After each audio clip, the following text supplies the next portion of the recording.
قادری رضوی تشریف لا رہے ہیں۔ نعرہ تکبیر، نعرہ رسالت، مسلک اعلیٰ حضرت عرس رضوی نوری مسجد۔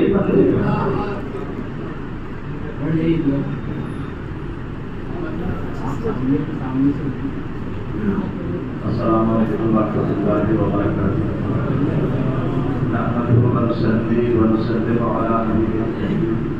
قال الله تبارك وتعالى في القرآن المجيد والفرقان الحميد أولئك كتب في قلوبهم الإيمان آمنت بالله صدق الله العلي العظيم وبلغنا رسوله النبي الكريم ونحن على ذلك لمن الشاهدين والشاكرين والشاكرين والحمد لله رب العالمين۔ انتہائی فکر و محبت کے ساتھ مرام مل کر ساقی حوض کوثر غریبوں کے سرور و یاور محبوب داور رحمت اللہ کے رخت جگر آمینہ کے نور نظر صاحب انا آتینا کل کوثر صحیح کائنات کے شمس الضحیٰ شامی کائنات کے بدر الفجا یعنی روحی کتاب جناب محمد رسول اللہ صلی اللہ تعالی علیہ وسلم کے دربار میں درود پاک پڑھنے کی سعادت حاصل کرنے اللہم صلی علی سیدنا مولانا محمد وعلی آل سیدنا مولانا محمد وسلم۔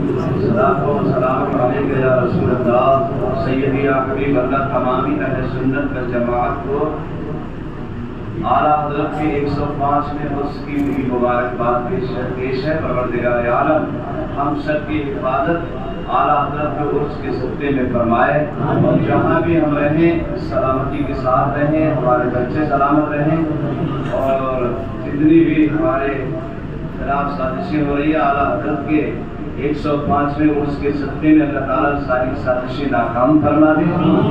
اور بس 2-4-6-10 منٹ کے لیے میں حاضر ہوں، اور کل کا وقت بالکل قریب سے قریب تر ہوتا جا رہا ہے۔ بڑی تیزی کے ساتھ کہہ لیجیے ذرا سبحان اللہ سبحان اللہ۔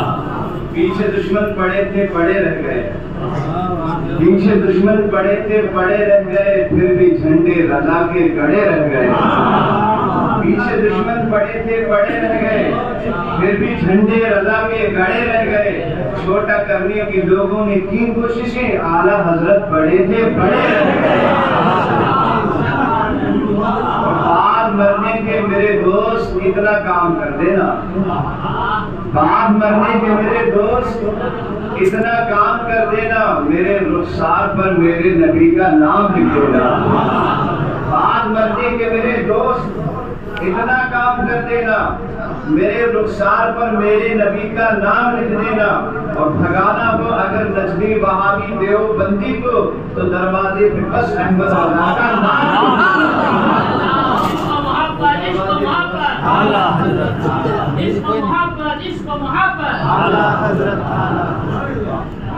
امام اہل سنت اعلیٰ حضرت قادر بریلوی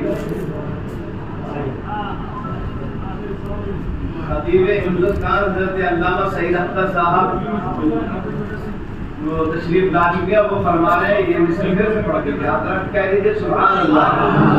بعد مرنے کے میرے دوست اتنا کام کر دینا، بعد مرنے کے میرے دوست اتنا کام کر دینا، میرے رخسار پر میرے نبی کا نام لکھ دینا، بھگانا وہ اگر نجدی وہابی دیوبندی کو تو دروازے پہ بس احمد رضا کا نام لکھ دینا۔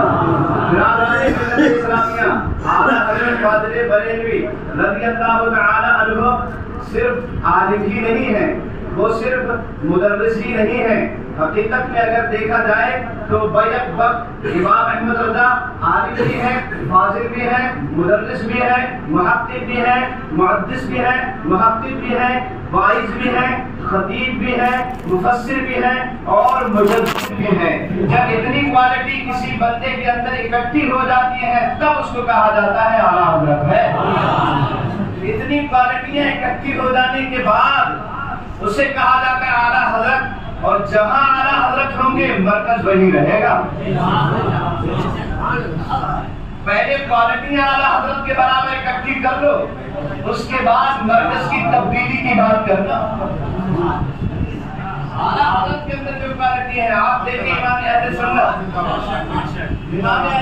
اعلیٰ حضرت قادر بریلوی رضی اللہ تعالیٰ عنہ 4 سال کے ہیں، رسم بسم اللہ خالی ہو رہی ہے. آپ دیکھیں 4 سال کی عمر ہوتے ہوتے اعلیٰ حضرت نے ناظرہ پاک مکمل کر لیا تھا. جب رسم بسم اللہ ہوئی حیرت انگیز طور پر امام اہل سنت کے استاد جب آئے اور آپ سے بسم اللہ پڑھا کر کے الف بے تے سے ہم لوگ کہتے ہیں بات نہ تھا یہ جو الف بے تے سے جنہیں تھے یہ جو پڑھانا شروع کیا استاد نے اور پڑھاتے رہے اعلیٰ حضرت پڑھتے رہے پڑھاتے رہے اعلیٰ حضرت پڑھتے رہے. 4 سال کے ہیں. یہاں ابھی ہم لوگ رسم بسم اللہ میں جاتے ہیں اکثر جگہ جانا ہوتا ہے لیکن طالب اس شاگرد کو اس بندے کو اس بچے کو جس کی بسم اللہ ہوگی پڑھاتے رہتے ہیں. باپ بھی کہتا پڑھتے تب بھی نہیں پڑھتا دادا کہتا پڑھتے تب بھی نہیں پڑھتا لیکن امام اہل سنت استاد نے کہا پڑھو تو اعلیٰ حضرت نے پڑھنا شروع کر دیا. اور جب پہنچے الف لام پر تو اعلیٰ حضرت خاموش استاد کی طرف دیکھنے لگے. استاد اعلیٰ حضرت کی طرف دیکھنے لگے. استاد نے کہا کہو لام الف. پھر اعلیٰ حضرت خاموش استاد کی طرف دیکھنے لگے. استاد شاگرد کی طرف دیکھنے لگے اعلیٰ حضرت کی طرف دیکھنے لگے. پھر کہا پڑھو نا الف لام. جب دادا رضا علی نے دیکھا احمد رضا کو اور احمد رضا نے دادا کی طرف دیکھا تب دادا سمجھ گئے علی رضا حضرت اعلیٰ حضرت کے دادا سمجھ گئے کہ یہ کچھ اعتراض ہے جس کو بیان کرنا چاہتے ہیں. کچھ یہاں پر خلجان ہے جو دور نہیں ہوا ہے. حضرات آپ کے دادا کہتے ہیں بڑے راز کی باتیں ہیں تو بڑوں کی باتیں لیکن بس آپ اتنا سمجھ لیں کہ یہ جو الف لام ہے نا اس کے بارے میں آپ کا کیا خیال ہے. اعلیٰ حضرت کہنے لگے ہم نے الف بھی پڑھ لیا اور لام بھی پڑھ لیا دونوں کو الگ الگ پڑھ لیا پھر بھی لام الف یہ ساتھ میں کیوں آیا یعنی اس کو تکرار کیوں کی گئی اس کو دہرایا کیوں گیا ہے الف دوبارہ اور لام بھی دوبارہ. اور اعلیٰ حضرت کے دادا فرماتے ہیں بس اتنا سمجھ لو کہ وہ جو پہلے آپ نے الف پڑھا تھا وہ الف نہیں تھا. الف اصل میں یہ ہے وہ حمزہ تھا. الف یہ ہے تو کہتے ہیں ٹھیک ہے اگر الف یہ ہے تو لام کے ساتھ ملا کر کے کیوں نہیں لکھا. الف کو بے تے سے جیم ہے کسی کے ساتھ ملا کر کے لکھ سکتے تھے لام کے ساتھ میں ملا کر کے الف کیوں لکھا. تب دادا نے کہا بیٹا بس اتنا ابھی سمجھ لو لام الف کا قلب ہے اور الف لام کا قلب ہے دونوں کی شکل ایک جیسی ہے اس لیے لام کے ساتھ ملا کر لکھ دیا گیا ہے. اب آپ اندازہ لگائیں 4 سال کی عمر میں جس بچے کی ذہانت کا عالم یہ ہو کہ جب تک اس کا جواب اطمینان بخش مل نہ جائے اس وقت تک آگے نہیں بڑھتا ہے پھر جوانی کا عالم کیا رہا ہوگا. جب 6 سال کے ہو گئے اعلیٰ حضرت تو امام اہل سنت نے اپنے گھر میں ایک تقریر فرمائی اور تقریر بھی بڑی عظیم الشان اور اس تقریر سے اعلیٰ حضرت نے مطابقت فرمائی اور ہمیشہ وہ تقریر اسی جگہ پر اعلیٰ حضرت ہر سال ربیع الاول کے موقع پر دیا کرتے تھے. جب تک اعلیٰ حضرت حیات رہے 6 سال کی عمر میں سب سے پہلی تقریر جس مقام پر اعلیٰ حضرت نے کی تھی آخری وقت تک اسی جلسے کو اسی تقریر کو اپنی حیات میں ہمیشہ ہر سال سجاتے رہے اور تقریر اعلیٰ حضرت کو کرتے رہے. جانتے ہیں وہ تقریر 6 سال میں جو اعلیٰ حضرت نے کی تھی کتنی دیر کی تھی 2 گھنٹے کی وہ تقریر تھی. اس تقریر کا دورانیہ 2 گھنٹے کا تھا. 15 منٹ میں ہم لوگوں کی پلیٹیں ٹھک جاتی ہیں 1 گھنٹے میں تو آدمی کی ہاتھ پڑ جاتی ہے لیکن اعلیٰ حضرت نے 2 گھنٹے تقریر فرمائی اور تقریر بھی جانتے کس موضوع پر تھی میلاد مصطفیٰ کے موضوع پر تھی. اعلیٰ حضرت نے میلاد مصطفیٰ کے موقع پر میلاد مصطفیٰ کے موضوع پر 2 گھنٹے کی تقریر فرمائی. اسی لیے تو کہتے ہیں وہ حشر تک ڈالیں گے ہم پیدائش مولا کی دھوم مثل فارس نجد کے قلعے گراتی ساری زندگی یہ کیوں ہر بار کرتے تھے ربیع الاول سارے زمانے کو یہی مزاج دینا چاہتے تھے کہ حشر تک ڈالیں گے ہم پیدائش مولا کی دھوم مثل فارس نجد کے قلعے گراتے جائیں گے خاک ہو جائیں عدو جنگل مگر ہم کو بتا دم میں جب تک دم ہے ذکر ان کا سناتے جائیں گے. میلاد مصطفیٰ کے موضوع پر وہ تقریر تھی اور جانتے ہیں اس میں جو آپ نے مین پوائنٹ آؤٹ کیا تھا اور جو مین نقطہ اس تقریر سے نکالا تھا وہ یہ تھا لوگ ہم سے کہتے ہیں کہ تم 12 ربیع الاول کو نبی نبی کیوں کرتے ہو ربیع الاول شریف میں نبی نبی کنارے کیوں لگاتے ہو کیوں ان کی مجلسیں سجاتے ہو کیوں ان کے میلاد کرتے ہو. تو مجھے بتایا جائے جب میرے آقا دنیا میں تشریف لائے تھے یہ امام اہل سنت 6 سال کی عمر میں یہ تقریر فرما رہے ہیں اور اس سے یہ پوائنٹ نکال رہے ہیں، اندازہ لگا سکتے ہیں کہ امام اہل سنت کا جو استدلال تھا وہ کس پایا کا تھا، اعلیٰ حضرت کا استدلال کس قدر بلند تھا۔ 6 سال کی عمر میں کہہ رہے ہیں، ہم سے لوگ کہتے ہیں کہ تم نبی نبی کیوں کرتے رہتے ہو، ہمیں یہ بتایا جائے کہ جب ہمارے نبی دنیا میں تشریف لائے تھے تو ہمارے نبی نے کیا کیا تھا۔ جواب ملا کہ ہم نے الہی کے بعد سب سے پہلے آپ نے امتی فرمایا تھا۔ امام اہل سنت کہتے ہیں بس یہی سمجھ لو، وہ پیدا ہوتے ہی ہم کو امتی کہہ کر کے اپنا دن گزار رہے ہیں اور ہم بارہویں شریف نبی نبی کہہ کے گزارا کرتے ہیں۔ یہ تو نمک حلالی ہے اپنے آقا کی کہ وہ ہمیں امتی کہہ رہے ہیں اور ہم نبی نبی کہہ رہے ہیں۔ حضرات جب آپ کی عمر مبارک 8 برس کی ہو گئی تو اعلیٰ حضرت نے درس نظامی کی مشہور کتاب ہدایت النحو جو علم نحو کے تعلق سے ہے، ہدایت النحو کی شرح عربی میں لکھی۔ حضرات گرامی جب امام اہل سنت اعلیٰ حضرت فاضل بریلوی رضی اللہ تعالیٰ عنہ 14 سال کے ہو گئے تو تمام علوم مرتجہ، علوم نادرہ، علوم متداولہ، تمام علوم سے آراستہ پیراستہ ہو کر کے آپ کی دستار بننے ہو گئی اور آپ کو دستار مل گئی 14 سال کی عمر میں۔ اور حضرات جب دستار ملی تو آپ کے والد بزرگوار امام المتکلمین حضرت علامہ نقی علی خان علیہ الرحمۃ والرضوان نے فرمایا مولانا اب آپ فتویٰ لکھا کریے۔ اعلیٰ حضرت فاضل بریلوی رضی اللہ تعالیٰ عنہ دارالفتہ جا کے بیٹھ گئے اور آپ کے لیے مسند سجا دی گئی۔ جو کتابیں سامنے رکھی ہوئی تھیں ان کا ڈھیر اتنا تھا کہ اعلیٰ حضرت اس میں چھپ گئے تھے، دکھائی نہیں دیتے تھے، چھوٹے تھے، 14 سال کے تھے، کتابیں اونچی ہو گئی، آپ جو ہے اس کے اندر چھپ گئے۔ ایک صاحب آئے اور کہنے لگے حضرت ہمارے علاقے میں جھگڑا ہو گیا ہے اور اس بات پر جھگڑا ہوا ہے اور مولویوں ہی میں ہوا ہے اور بڑی جو ہے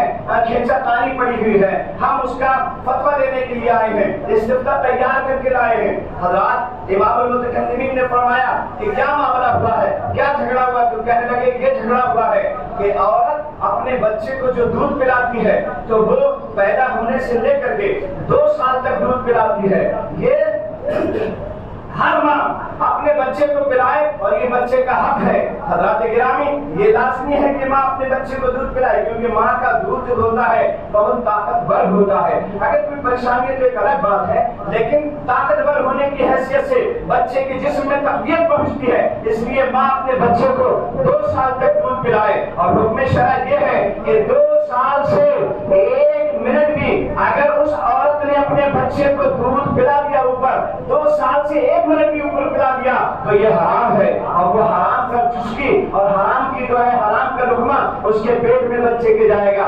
یہ حکم شرع ہے 2 سال تک کامل طور پہ دودھ عورت پلائے، لیکن اگر 2.5 سال تک کی عمر کا بچہ کسی عورت کا دودھ پی لے، اپنی ماں کے علاوہ کسی عورت کا دودھ پی لے حضرات تو وہ اس کی رضائی ماں بن جاتی ہے، یعنی وہ بھی ماں کے حکم ہی میں داخل ہو جاتی ہے۔ لہذا جتنے رشتے سگی ماں کے وجہ سے حرام ہوتے ہیں اتنے رشتے سب کے سب رضائی ہونے کی وجہ سے، مدارات کی وجہ سے حرام ہو جاتی ہیں۔ حضرات گرامی یہ مسئلہ تھا کہ اگر بچہ 2.5 سال کی عمر تک کسی عورت کا دودھ پی لے، چاہے 1 چسکی ہو یا 2 چسکی ہو، اگر پی لے تو وہ اس کا رضائی بیٹا بن جاتا ہے اور وہ اس کی رضائی ماں بن جاتی ہے۔ لیکن اگر بچے نے 2.5 سال کی عمر تک دودھ پیا نہیں، ناک کے ذریعے سے اس کے پیٹ میں دودھ پہنچا دیا گیا تو کیا رضاعت ثابت ہوگی؟ حرمت رضاعت ثابت ہوگی؟ کیا وہ عورت اس کی ماں بنے گی؟ کیا وہ بچہ اس کا بیٹا بنے گا؟ پیا نہیں ہے اس نے، نہ 1 چسکی نہ 2 چسکی،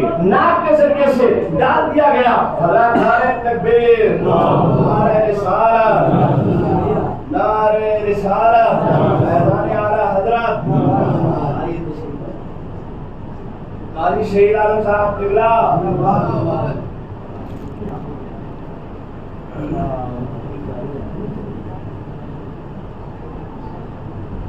اچھا آپ یہ بتائیے میں کیا کہہ رہا تھا، بتاؤ سب بھول گئے نا؟ ہاں مسئلہ یہ ہے ہمارے علاقے میں مولوی لوگ جھگڑ گئے ہیں۔ ایک مولانا صاحب یہ کہہ رہے ہیں کہ بچہ منہ سے چسکی لگا کر کے جب دودھ پیے گا تب حرمت رضاعت ثابت ہوگی، اور اگر چسکی لگا کر اس نے نہیں پیا اور کسی طرح سے دودھ اس کے پیٹ میں پہنچ گیا تو حرمت رضاعت ثابت نہیں ہوگی۔ یہ جواب ہمیں چاہیے۔ آپ اندازہ لگائیے، امام اہل سنت کی عمر 14.25 سال کی ہے اور سب سے پہلا استفتاء ہے جو بارگاہ اعلیٰ حضرت میں آیا ہے۔ امام المتکلمین مولانا نبی علی خان فرماتے ہیں جاؤ مفتی صاحب سے فتویٰ لے لو۔ وہ صاحب جب گئے تو دارالفتہ میں کتابیں اوپر تھی، اعلیٰ حضرت پیچھے تھے، دکھائی نہیں دے رہے تھے۔ لوٹ آئے اور لوٹنے کے بعد کہا وہاں تو کوئی نہیں بیٹھا ہے، جائیے پھر سے غور سے دیکھیے۔ پھر گئے تو دیکھا کہ وہاں ایک بچہ ہے جو اندر بیٹھا ہوا ہے، کتاب اس کے اوپر ہے۔ پھر لوٹ آئے اور کہہ رہے کہ وہاں پہ کم سے بچہ بیٹھا ہوا ہے۔ وہ یہ سمجھ رہے تھے مفتی شاید وہ ہوتا ہے جس کی سفید ریش ہوتی ہے، جس کی داڑھی بڑی ہوتی ہے، جس کی ٹوپی لمبی ہوتی ہے، شاید وہ مفتی ہوتا ہوگا۔ ان کا خیال یہی تھا، لیکن انہیں کیا پتا تھا یہی امام اہل سنت اعلیٰ حضرت فاضل بریلوی ہے۔ یہاں عمر کا مسئلہ ہی نہیں ہے، سارے مسائل تو مدینے سے طے ہو رہے ہیں۔ مراحل سارے مدینہ سے طے ہوئے، کہا جاؤ وہی تو مفتی ہیں۔ اور اس کے بعد اعلیٰ حضرت فاضل بریلوی نے جب استفتاء دیکھا تو جواب لکھنا شروع کر دیا۔ یہ پہلا جواب تھا اعلیٰ حضرت فاضل بریلوی کا۔ وہ فرماتے ہیں کہ دودھ چاہے منہ کے ذریعے سے جائے یا ناک کے ذریعے سے جائے گا تو میرے ہی میں جو اصلی مقصد تھا وہ حاصل ہو گیا، لہذا ناک کے ذریعے دودھ اگر ڈال دیا گیا تب بھی حرمت رضاعت ثابت ہو جائے گی۔